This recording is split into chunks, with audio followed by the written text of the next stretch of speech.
ஆச்சி Royal gulab jamun packs ஒன்று வாங்கினால் ஒன்று இலவசம். நெறியாளர் திரு விஜயன் நம்முடைய இணைப்பில் இருக்கிறார். வணக்கம் சார். விஜய் தன்னுடைய முதல் பரப்புரை பேச்சை முடித்திருக்கிறார். உங்களுடைய பார்வை? அதே போல தொழில்நுட்ப கோளாறு காரணமாக சரிவர தொண்டர்களுக்கு கேட்கவில்லை என்றும் சொல்லப்படுகிறது. வணக்கம் வேதவள்ளி. பெரிய எதிர்பார்ப்பு இருந்தது. விஜய் மக்கள் சந்திப்புல என்ன பேச போகிறார் அப்படின்ற எதிர்பார்ப்பு இருந்தது. எந்த பிரச்சனையை மையப்படுத்தி பேச போகிறார் அப்படின்ற எதிர்பார்ப்பு இருந்தது.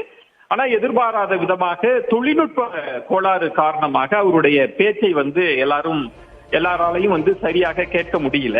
ஆனா நாம் கேட்ட வரையில் அவர் அவருடைய பிரச்சார உத்தியில சில முக்கியமான மாற்றங்கள் நிகழ்ந்திருக்கிறது அப்படின்றத நம்மளால புரிஞ்சுக்க முடிகிறது. அவர் திருச்சியை மையப்படுத்திய உள்ளூர் பிரச்சனைகளை எடுத்து பேசினார். அதுல திமுக அரசு எந்த அளவிற்கு நிறைவேற்றியது அப்படின்ற ஒரு கேள்வியையும் எழுப்பினார். அதுதான் நம்ம முக்கியமா கவனிக்க வேண்டியது. அப்ப இனி வரும் காலங்கள்ல அங்கங்கு இருக்கக்கூடிய மக்கள் பிரச்சனைகளை மையப்படுத்தி பேசி அதை திமுக அரசுக்கு எதிரான ஒரு நெருக்கடியாக மாற்றக்கூடிய ஒரு உத்தி இருக்கும் அப்படின்னு நம்மளால புரிஞ்சுக்க முடியுது.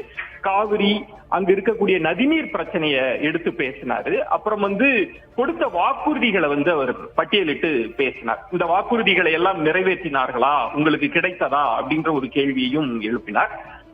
சில வாரங்களுக்கு முன்புதான் கிட்னி திருட்டு அப்படின்றது ஒரு பெரிய பேசு பொருளாக இருந்தது. அது திருச்சியை மையப்படுத்திய ஒரு மிக முக்கியமான பிரச்சனை. அதையும் எழுப்பி அந்த கிட்னி திருட்டை முறைகேடு என்று சொல்கிறார்கள் அப்படின்னு சொல்லி அதையும் மையப்படுத்தி அவர் பேசினார். இதுல குறிப்பாக நீங்க கவனிக்க வேண்டியது, திருச்சியை மையப்படுத்திய முக்கியமான பிரச்சனைகளை பேசுவதும், தேர்தல் வாக்குறுதியில திருச்சியை மையப்படுத்திய எந்த வாக்குறுதி இருந்தது, அதை நிறைவேற்றினார்களா அப்படின்ற ஒரு கேள்வியையும் பொதுவான மக்களுக்கு அவர் அட்ரஸ் பண்ணார். அதாவது ஓய்வூதிய, பழைய ஓய்வூதிய திட்டம் இதெல்லாம் என்ன ஆனது அப்படின்ற கேள்வியையும் எழுப்பினார். கிட்டத்தட்ட ஒரு முக்கியமான பேச்சாக தான் நம்ம இதை பார்க்கணும். இதுல தொழில்நுட்ப காரணமாக அவர் பேச்சு சரியாக கேட்கல அப்படின்னு தொண்டர்கள் பேசியதுனால ஒருவேளை அவர் விரைவாக அந்த தனது பேச்சை முடிச்சிட்டாரோ அப்படின்ற ஒரு கேள்வியும் இருக்கு வேதவள்ளி. 16 தேர்தலுக்கு முன்பும் சொன்னீர்களே செய்தீர்களா அப்படின்ற கேள்வியை திரு விஜய் எழுப்பி இருக்கிறார். முன்னதாக ஜெயலலிதாவிடம் நாம் இந்த பாணியை பார்த்திருப்போம். செய்வீர்களா, நீங்கள் செய்வீர்களா, அந்த பாணியை கடைபிடிக்கிறாரா இவரும்?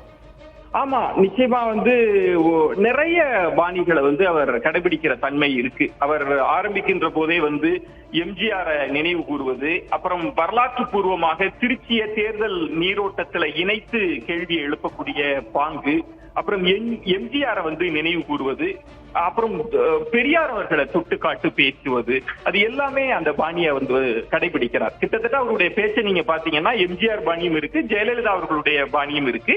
கிட்டத்தட்ட தொண்டர்களை உற்சாகப்படுத்தக்கூடிய வகையில அவர்களோட இன்டராக்ட் பண்ற அந்த உத்தியையும் அவர் கடைபிடிக்கிறார் வேதவள்ளி. திருச்சியை பற்றி ஆரம்பத்திலே பல விஷயங்களை குறிப்பிட்டு தான் தன்னுடைய உரையை அவர் ஆரம்பித்திருக்கிறார்.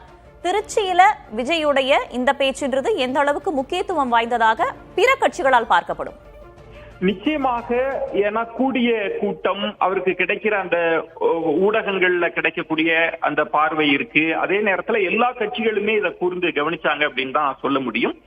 மாநாட்டை கடந்து இவர் இனி ஒவ்வொரு சனிக்கிழமையும் மக்களை சந்திக்க இருக்கிறார் அப்படின்றப்ப எந்த மாதிரியான பிரச்சார உத்தியை அவர் கையில் எடுக்க போறார் அப்படின்றதான் மிகப்பெரிய கேள்வியாக இருந்தது.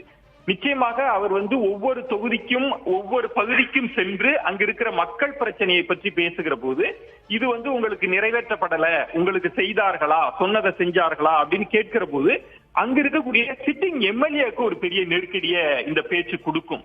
அது திமுகவாக இருந்தாலும் சரி, அதிமுக இல்ல யார் வெற்றி பெற்று இருந்தாலும் அந்த எம்எல்ஏவை அவருடைய செயல்பாடுகளை விமர்சிக்கிற தன்மை இனி வரும் காலங்கள்ல இது இருக்கும்.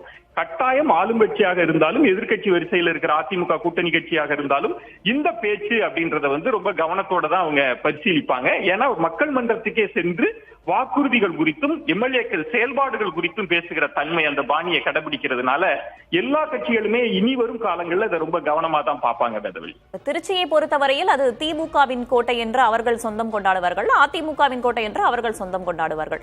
கிட்டத்தட்ட 4 கிலோமீட்டரை கடப்பதற்கு 4 மணி நேரம் ஆகியிருக்கிறது. இவ்வளவு கூட்டம் அப்படின்றதையும் நம்ம பார்க்கிறோம். எதை உணர்த்துகிறது? வெறும் தொண்டர்கள் அல்லது ரசிகர்கள் என்று பார்க்க வேண்டுமா, அல்லது அரசியல் ரீதியாகவும் இது முக்கியத்துவம்னு பார்க்கணுமா? நிச்சயமாக இந்த கூடுகிற கூட்டம் அப்படின்றத அது விமர்சன நோக்கோடு பார்த்தாலும் கூட கூட்டம் அபரிமிதமாக கூடுகிறது அப்படின்றத எல்லா கட்சிகளுமே ஏற்றுக்கொள்ளத்தான் செய்கிறார்கள். எல்லாருமே அதை அக்செப்ட் பண்ணிக்கிறாங்க. அது வாக்குகளாக மாறுமா என்கிற ஒரு கேள்வி இருந்தாலுமே கூட எல்லாருமே விஜயை காண்பதற்கு கூடுகிற கூட்டத்தை வந்து ஒரு ஆச்சரியத்தோடு தான் பார்க்கிறாங்க. இது முன்பு எம்ஜிஆருக்கு அல்லது முன்பு ஜெயலலிதா அவர்களுக்கு கூடிய கூட்டத்தை நினைவு கூர்ந்து அதை ஒப்பிட்டு பேசுகிற தன்மையை நம்மளால பார்க்க முடிகிறது. ஆனா இதுல ரொம்ப முக்கியமாக கவனிக்க வேண்டியது திரு ஆதவ அர்ஜுனா அவர்களை வந்து நான் நேர்காணல் செய்த போது அவர் சொன்ன ஒரு முக்கியமான விடயம்தான். அதை இந்த தருணத்தில் நினைவு கூறுவது ரொம்ப சரியாக இருக்கும்னு நினைக்கிறேன். அவர் என்ன சொன்னார் அப்படின்னா, நான் அவரிடம் கேட்டேன், நீங்க கூட்டணிக்கு அழைப்பு விடுத்தீங்க, கூட்டணி ஆட்சி அப்படின்லாம் சொன்னீங்க, ஆனா எந்த கட்சியுமே உங்களுக்கு கூட்டணிக்கு வரவில்லையே அப்படின்னு சொன்ன போது அவர் சொன்னது, மக்கள் சந்திப்பு நடந்த பிறகு கூட்டணி கணக்குகள்ல பெரிய மாற்றம் வரும், எங்களை எல்லாரும் கூர்ந்து கவனிப்பார்கள், எல்லா கூட்டணி சமன்பாடுகளும் உடையும் அப்படின்னு சொல்லியிருந்தார். இப்ப நான் எப்படி புரிஞ்சுக்கிறேன் அப்படின்னா, ஆதவ அர்ஜுனா அவர்கள் தேர்தல் வியூக வகுப்பாளர்கள் எல்லாம் இருக்கிறாங்க. இந்த கூட்டம், இந்த அதிர்வுகள், மக்கள் மன்றத்தில் ஏற்படுத்தக்கூடிய சலனம், இதன் மூலமாக பிற கட்சிகள் வரலாம், தன்னை வந்து பொசிஷனிங் பண்ணுவதற்கான ஒரு பெரிய திட்டமிடலோடு தான் இந்த மக்கள் சந்திப்பு நடக்குது அப்படின்னு புரிஞ்சுக்க முடிகிறது. இதுல ரொம்ப நுணுக்கமான சில வேலைப்பாடுகளும் இருக்கு. இது மக்கள் எல்லா ஊடகங்களும் கவனிக்கிறாங்க. விஜய் பேசு பொருளாக இருக்கிறார், அவர் பேசுவது பேசு பொருளாக இருக்கிறது அப்படின்றப்போ கிட்டத்தட்ட 2026 சட்டமன்ற தேர்தலை தன்னை மையப்படுத்திய தான் தான் ஒரு பிரதான அச்சாக இருக்கணும் அப்படின்ற இலக்கை நோக்கி அவங்க திட்டமிடுவது போலதான் தெரியுது. வேதவை. நன்றி திரு விஜயன், இணைப்பில் வந்தமைக்கு. ஆச்சி ராயல் குலோப் ஜாமுன் பேக்ஸ், ஒன்று வாங்கினால் ஒன்று இலவசம்.